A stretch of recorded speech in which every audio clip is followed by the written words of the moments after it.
नमस्कार, आप देख रहे हैं एचएन 24/7 और मैं हूं आपके साथ निशि भाटिया। बुलेटिन की शुरुआत करेंगे देश प्रदेश से आई कुछ खास खबरों के साथ।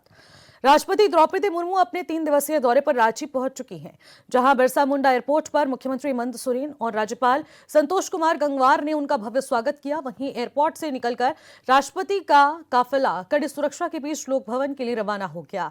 ये भी बता दें कि अपने 3 दिवसीय दौरे राष्ट्रपति कई कार्यक्रमों में शामिल होने वाली हैं।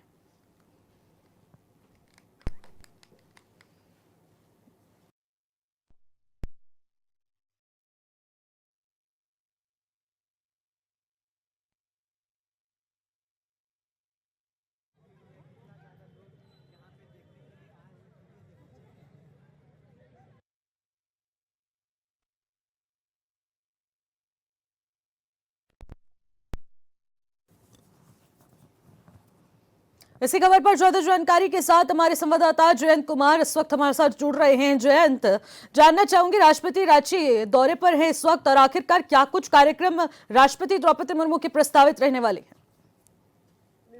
बता दें कि राष्ट्रपति कल शाम में यहाँ पहुंची हैं और 3 दिवसीय यहाँ उनका कार्यक्रम है। आज जो दौरा है वो जमशेदपुर के तरफ है। जमशेदपुर में जो एनआईटी है, इस एनआईटी में वो दीक्षांत समारोह में शामिल होंगी। और इसके बाद जो देर रात है वो वापस लोक भवन में इनका रात्रि विश्राम होगा और इसके बाद अगले दिन जो है वो गुमला में एक जनजातीय कार्यक्रम में वो सम्मिलित होंगे, जिसमें मुख्यमंत्री भी आएंगे, राज्य के राज्यपाल भी सम्मिलित होंगे और उड़ीसा के जो मुख्यमंत्री हैं वो भी सम्मिलित होने वाले हैं।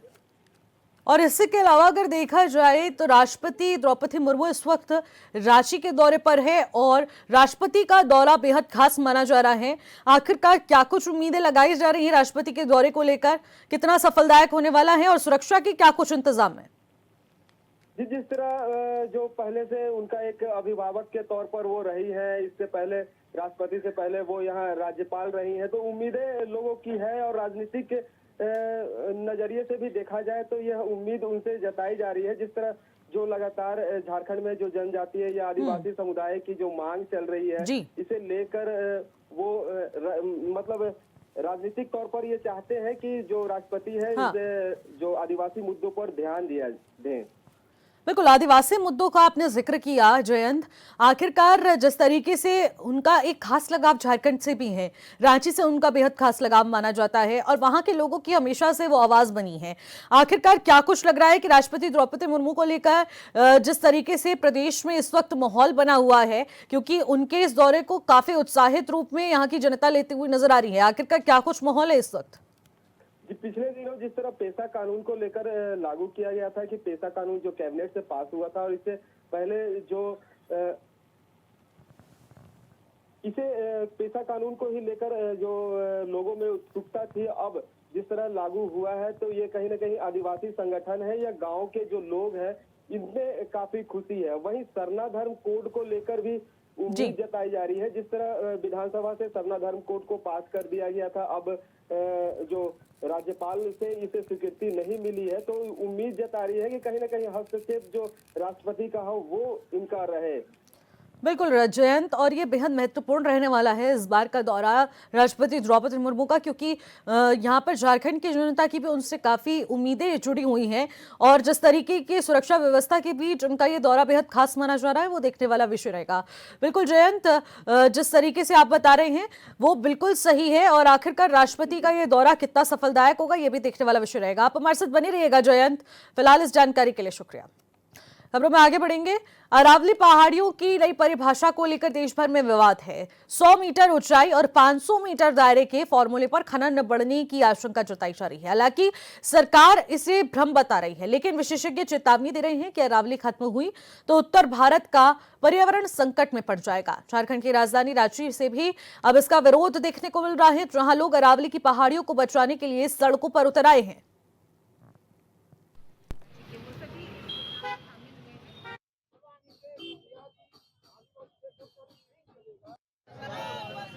देश में अरावली पहाड़ को बचाने के लेकर देश में प्रोटेस्ट छिड़े हुए हैं। एक खेमा इसे कहता है कि ये पर्यावरण इससे प्रभावित होगा, वहीं दूसरा खेमा कहता है जो सरकारी खेमा है वो कहता है कि इस जो 100 मीटर से ऊपर की जो पहाड़ है इसको इससे नीचे की जो पहाड़ है इसको काटने से कोई भी प्रभावित नहीं हो पाएगा। तो ऐसे में इसकी खनन की जो प्रक्रिया है वो इजाजत दे दी गई है और इसे सुप्रीम कोर्ट भी सही मानते हुए इस पर कोई अपनी प्रतिक्रिया दी है और इस पर जो जाहिर किया है कि 100 मीटर से नीचे का जो पहाड़ है इस पर खनन हो सकता है।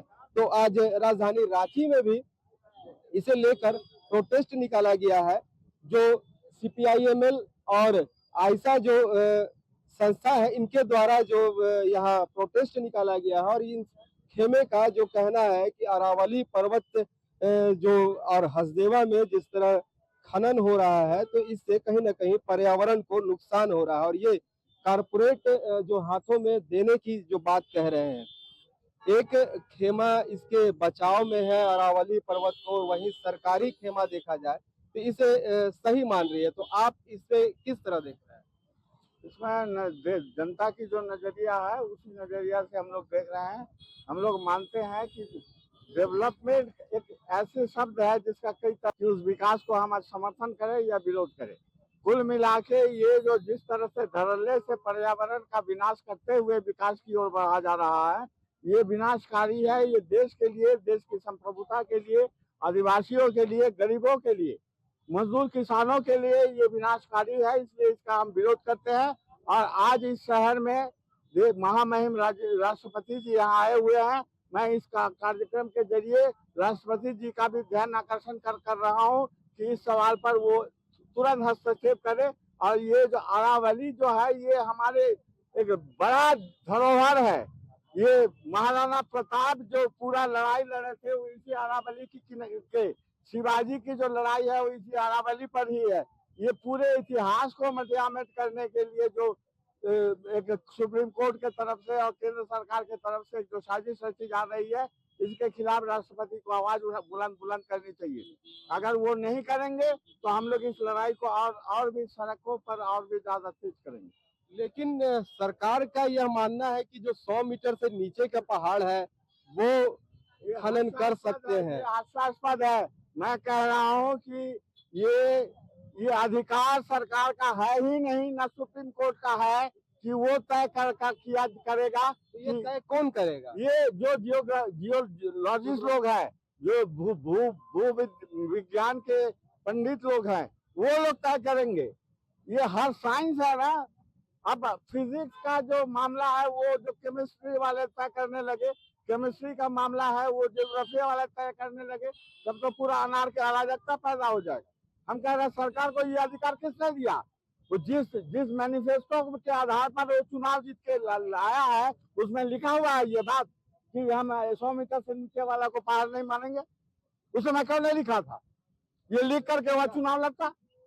तो अच्छा, इससे नीचे का जो पहाड़ है अगर कटने से क्या नुकसान के लिए, किस तरह का नुकसान के लिए? ऊपर की बात नहीं है मामला। ये 100 मीटर एक धोखा है, मामला जा रहा है लोगों को। ये मतलब एक तरह से आपस में लोगों को उलझाने के लिए ये 100 मीटर वाली परिभाषा गढ़ा गया है। तो ये मूल मामला है ना 100 मीटर रखना है ना 50 मीटर रखना है। कुल मिला के इनको जो है पूरा अरावली रेंज को खत्म करने का विचार है। गोंदलपुरा में जो लड़ाई लड़ रही है उसको निकोबार आइलैंड में जो पर्यावरण विरोधी जो है हसदेव जंगल, सब जगह ये जो है विनाशकारी पॉलिसी लगाए हुए है।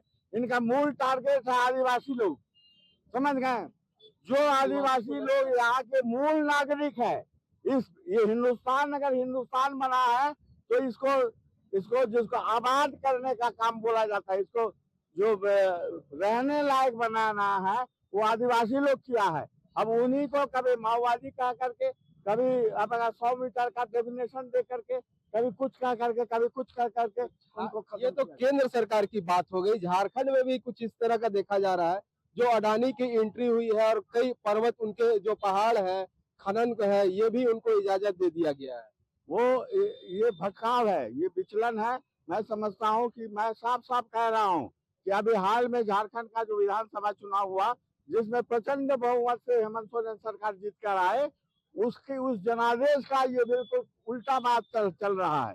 जो कुछ भी हो रहा है बड़गांव गाँव में जो कुछ भी हो रहा है गोड्डा में, ये उस जनादेश विरोधी है। और हम सरकार से राज्य सरकार से भी मांग करते हैं कि वो अपना पॉलिसी का रिव्यू करे, अन्यथा हम इनके खिलाफ भी लड़ाई आगे बढ़ाएंगे।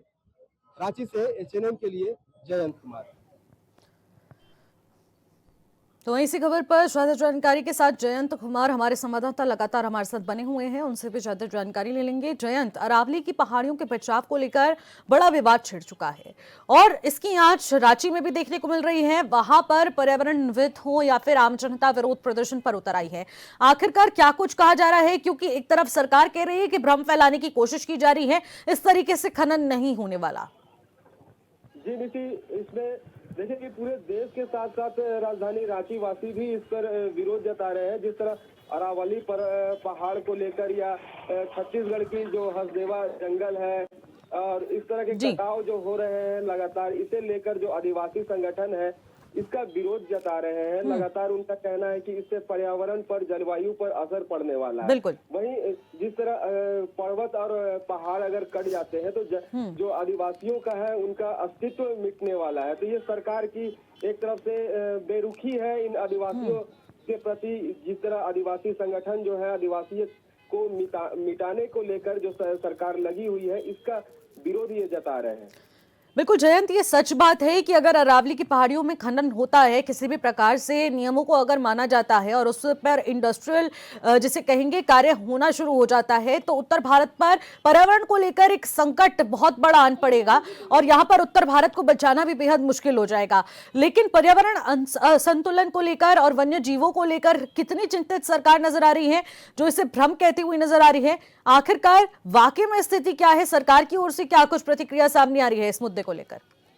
सरकार की तरफ से जिस तरह सरकार ने कहा कि 100 मीटर से नीचे वाले को ये पहाड़ नहीं मान रहे हैं और इसके बाद इनका कटाव के लिए आदेश दे दिए। वहीं सुप्रीम कोर्ट भी इस पर सहमति जताई है, जिसके कारण यह विवाद उठ रहा है कि लोग अब इसके खिलाफ सड़कों पर उतर रहे हैं। पूरे देश में देखा जा रहा है कि लोग सड़क पर उतर रहे हैं और लगातार इसका विरोध कर रहे हैं। सरकार फिर से इस पर विचार करे ताकि जो जंगल है, जंगल बचा रहे, पहाड़ बचा रहे, ताकि जो जलवायु पर है, जलवायु पर असर नहीं पड़े। जिस तरह जो ये पहाड़ है वो राजस्थान है, महाराष्ट्र है, दिल्ली है, ये तमाम जगह को रोकती है। और जिस तरह राजस्थान का जो जलवायु है और उसका गर्म हवा है और वहाँ की जो जो कह सकते हैं कि थार का जो मरुस्थल है, मरुस्थल को भी कहीं ना कहीं ये अरावली की पर्वत रोकने का काम करता है। हाँ। इसके कारण इधर की जो वातावरण है वो अभी सुरक्षित है।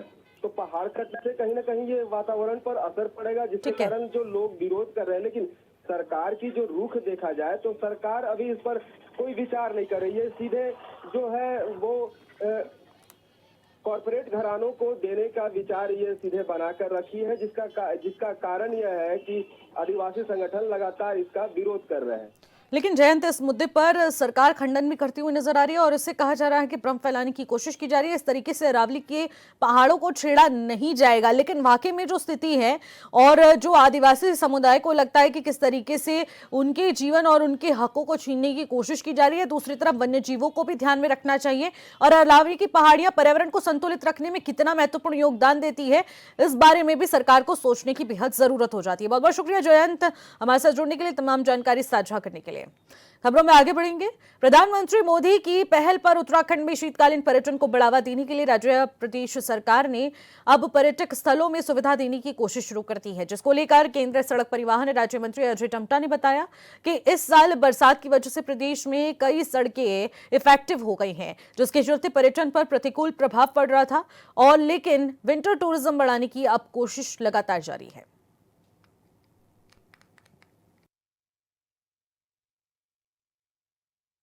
जो माननीय प्रधानमंत्री जी के माध्यम से विंटर सीजन के रूप में, विंटर टूरिज्म के रूप में उत्तराखंड राज्य को प्रमोशन मिला है और इस बार की बरसात के कारण भी काफ़ी टूरिज्म इफेक्टिव हो गया था, क्योंकि कई जगह रोडों के कारण से। मगर अच्छा है कि अब हमारे नए जो तीर्थाटन के स्थान थे, जो थे तो बहुत पुराने ही, मगर उनमें मार्गों की असुविधा होती थी। अब आदि कैलाश तो अनादिकाल से, मगर अब हमारे मार्गों की वहाँ तक पहुँच होने के कारण से जहां साल भर में 1500 लोग ही भगवान आदि कैलाश के दर्शन कर पाते थे, आज लगभग 30,000 40,000 लोग गए। ऐसी ओम पर्वत गए, ऐसी जागेश्वर धाम गए, और ऐसी ही माँ पूर्णागिरी का धाम और हाटकालिका, माँ नैना देवी, ऐसे सारे स्थान गए, माँ नीला देवी। मगर अब ऐसे जो टूरिस्ट स्पॉट के साथ साथ जो हमारे हिमालय दर्शन के केंद्र हैं और जो जिनके हिस्टोरिकल कोई ना कोई तथ्य हैं, जैसे कौसानी है, ऐसी डोल है, मायावती है, ऐसी नारायण स्वामी आश्रम है, ऐसे बहुत सारे स्थान मेरे पार्लियामेंट के अंदर है।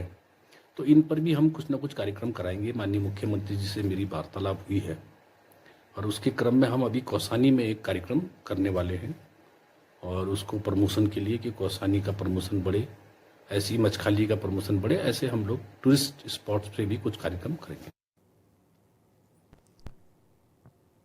ज्योतिर्मठ नगर में बालू प्रभावित इलाकों में जहां नंदा देवी राष्ट्रीय पार्क प्रशासन की क्यूआरटी टीम बालू प्रबंधन कॉन्सेप्ट के आधार पर कार्य कर रही है, साथ ही भालुओं को आबादी वाले इलाकों से दूर करने की ठोस कोशिश की जा रही है।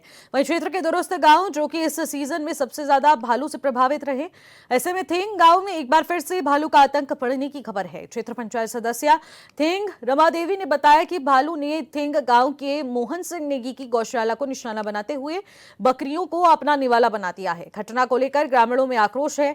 जन प्रभावित और ऐसे तमाम लोगों को सुरक्षित करने के लिए वन विभाग से लगातार मदद की गुहार लगाई जा रही है।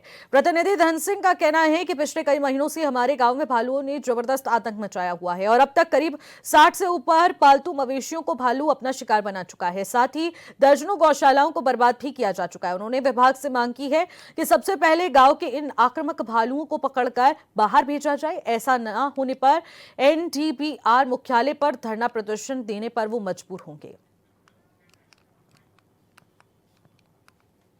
वहीं इसी खबर पर ज्यादा जानकारी के साथ हमारे संवाददाता संजय कुंवर इस वक्त हमारे साथ जुड़ रहे हैं। संजय, भालुओं का आतंक एक बार फिर से थेंग गांव में बढ़ने की आशंका जताई जा रही है। आखिरकार वहां के ग्रामवासियों का क्या कुछ कहना है और वन विभाग इसको लेकर कितना गंभीर नजर आ रहा है?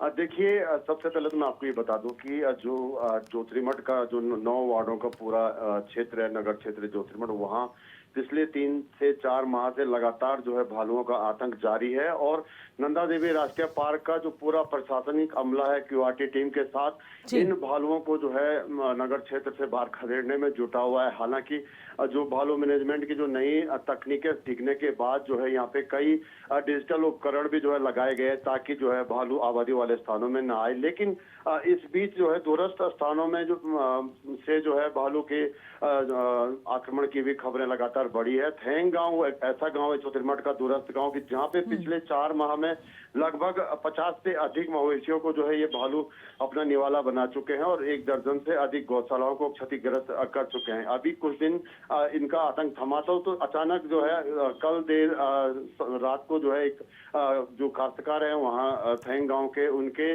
गौशाला को फाड़ कर जो है भालू अंदर जाता है और 4 से 6 जो इनके जो बकरी पालन का कार्य करते थे, आजीविका संचालन करते थे, तो चारों बकरियों को जो है उन्होंने मौत के घाट वहीं पे उतार दिया है। और उसके बाद जब सुबह जब गौशाला जाते हैं लोग तो पाते हैं कि जो मृत अवस्था में उनके पशुधन पड़े हुए हैं। तो उसके बाद जो गांव में आक्रोश बनना जो है लाजमी है। और इसके बाद जब यहाँ के जनप्रतिनिधियों से हमारी बात हुई तो उनका यही कहना है कि अब जो है पानी जो है सर से ऊपर आ चुका है। उन्होंने कहा कि नंदा देवी राष्ट्रीय पार्क प्रशासन सबसे पहले जो है हमारे गांव में जो है पिंजरा लगा करके किसी भी तरह जो है ट्रैकुलाइज करके इन भालुओं को यहाँ से पकड़े और आबादी वाले इलाके से हमारे क्षेत्र से बाहर ले जाए। अन्यथा जो है लोग जो है पार्क प्रशासन के खिलाफ नारेबाजी और धरना प्रदर्शन करने को मजबूर होंगे। जी बिल्कुल संजय, और आखिरकार इसको लेकर वन विभाग क्या कुछ कदम उठाने वाला है वो भी बेहद दिलचस्प रहेगा देखने में, क्योंकि वन विभाग पर लगातार सवाल उठ रहे हैं और वन्य जीव किस तरीके से अब आबादी वाले क्षेत्रों का रुख कर रहे हैं वो भी बेहद खतरनाक से खतरनाक होता जा रहा है। लेकिन इस विषय पर सरकार और प्रशासन किस तरीके से कार्य करेगा देखने वाला विषय रहेगा। बहुत बहुत शुक्रिया संजय तमाम जानकारी के लिए। खबरों में आगे बढ़ेंगे। रांची मरांग गोम के जयपाल सिंह मुंडा हॉकी स्टेडियम में महिला हॉकी इंडियन लीग की दूसरे सीजन की भव्य शुरुआत हो चुकी है। रंगारंग कार्यक्रम और शानदार उद्घाटन समारोह में पूरे स्टेडियम में जोश और उत्साह देखने को मिला। उद्घाटन के अंदर मुख्य अतिथि विधायक कल्पना सोरेन शामिल हुई। समारोह में मिस वर्ल्ड 2017 और बॉलीवुड अभिनेत्री मानुश्री छिल्लर मौजूद रही हैं, जिसका विशेष प्रस्तुति पर स्टेडियम ने तालियों से उनका स्वागत भी किया और पूरी तरह से स्टेडियम तालियों से गूंज उठा। इस मौके पर कल्पना सोरेन ने कहा कि हॉकी झारखंड की पहचान है और इसमें बेटियां लगातार प्रतिभाग कर रही हैं और ऐसे में बेटियां सीमित संसाधनों के बावजूद खेल का राज देश विदेश में राज्य का नाम रोशन कर रही हैं।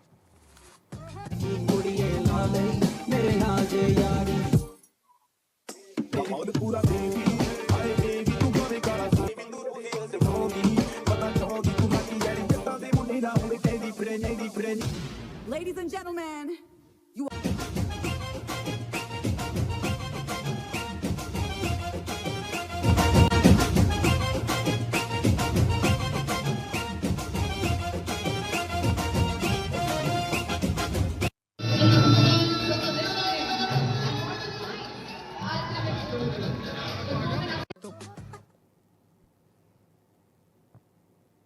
महिला हॉकी इंडियन लीग की शुरुआत मुकाबले में रांची रॉयल्स और एसजी पाइपर्स के बीच खेल खेला गया, जिसमें दोनों टीमों ने अपने मजबूत और अनुभवी खिलाड़ियों के साथ मैदान में उतरकर लीग के दूसरे सीजन में शानदार शुरुआत की। मैच के दौरान शुरुआत से ही एसजी पाइपर्स का दबाव देखने को मिला। मैच के पहले क्वार्टर में कोई भी टीम गोल नहीं कर सकी। दूसरे क्वार्टर में खेल की रफ्तार तेज हुई और 27वें मिनट में एसटी पाइपर्स को मिले पेनल्टी कॉर्नर पर कप्तान नवनीत कौर ने बेहतरीन स्ट्राइक लगाते हुए गेंद को गोल में तब्दील कर दिया। अब आपको बता दें कि 46 मिनट में वियाना टेसा ने रांची रॉयल्स के डिफेंस को चकमा देकर गोल कर दिया।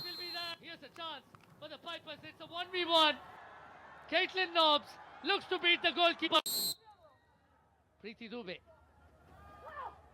जी हाँ जी, बहुत अच्छा मैच रहा। दोनों टीमों ने अच्छा, जैसे आपने बोला कि दोनों टीमों ने फुल एफर्ट्स डाली थी। इन द एंड वही होता है कि एक टीम जीती है और दूसरी टीम को सीख कर जाती है उससे, और हमारी टीम खुश है कि टूर्नामेंट की शुरुआत हमने जीत से किया, तो काफ़ी कॉन्फिडेंस आता है टीम में। हरियाणा पहलवानों का भी कहा जाता है स्टेट है और खिलाड़ियों का भी। ऐसे में हरियाणवी होने के नाते आपने किस तरह से परफॉर्म किया और क्या कुछ कमियां रही? जी हाँ जी, मैंने अपनी तरफ से फुल एफर्ट्स डाली थी कि मैं अपना कितना बेस्ट कर सकती हूँ, जो मेरी परफॉर्मेंस है मैं उसको कितना अच्छा कर सकती हूँ, मैंने उस चीज़ पे ध्यान दिया है। एंड हाँ, पूरी टीम ने दिया, मैंने अकेली नहीं, मुझे सबका सपोर्ट था, तो उस चीज़ से खुश हूँ। अगले मैच के लिए क्या कुछ टारगेट किया आपने? जी हाँ जी, जो आज के मैच में कमियां रह गई हैं, जो हम और इम्प्रूव कर सकते हैं, उन चीज़ों पर ध्यान देंगे ताकि अगले मैच के लिए हम रेडी हों। परिचय करने मैं Navneet Kaur, captain of SG pipers. I think match तो काफ़ी अच्छा लगा, बट हमें थोड़ा सा डिसएडवांटेज रहा कि हमारी लड़कियां ना लेट आई थी, फॉरेनर्स प्लेयर्स। एक जस्ट हमें 1-2 ट्रेनिंग ही मिली है उनके साथ, तो थोड़ा कॉम्बिनेशन में थोड़ा सा वो दिखा, क्योंकि जो दिल्ली वाली लड़कियां ऑलरेडी 1 वीक से साथ में ट्रेनिंग कर रही है, स्ट्रक्चर वगैरह काफ़ी ऑलरेडी डिस्कस कर चुके हैं। हमने भी काफ़ी डिस्कस किया था कि हम क्या करेंगे। खेले भी अच्छे हैं, अपॉर्चुनिटी भी काफ़ी अच्छी मिली थी हमें, बट बस यही कि हमारे मिस हो गए और उनके गोल हो गए। कैसा रहा, मतलब स्टार्टिंग स्टार्टिंग बहुत अच्छा था। स्टार्टिंग जो हमने स्टार्ट किया था मैच काफ़ी अच्छा किया था, क्योंकि उनकी बॉल हमारी 25 तक भी नहीं आ रही थी, और हमने पीसी भी बनाया और ट्राई भी किया, बट वही है, जो गोल मारता वही टीम जीतती है। रहा, लेकिन अगले मैच के लिए क्या कुछ टारगेट? बिल्कुल यही की तैयारी रहेगी नेक्स्ट मैच में, और दूसरी टीम को इजी नहीं लेना है, यही सोच के कि और अग्रेसिव आएंगे। अपनी जो हमारी कमियां हैं अभी आज देखेंगे जाके वीडियो में, और जो भी कमियां होगी उसको पूरा करके नेक्स्ट मैच में और फोकस से खेलेंगे। फिलहाल देश प्रदेश की खबरों में इतना ही। आप देखते रहिएगा HN 24/7। नमस्कार।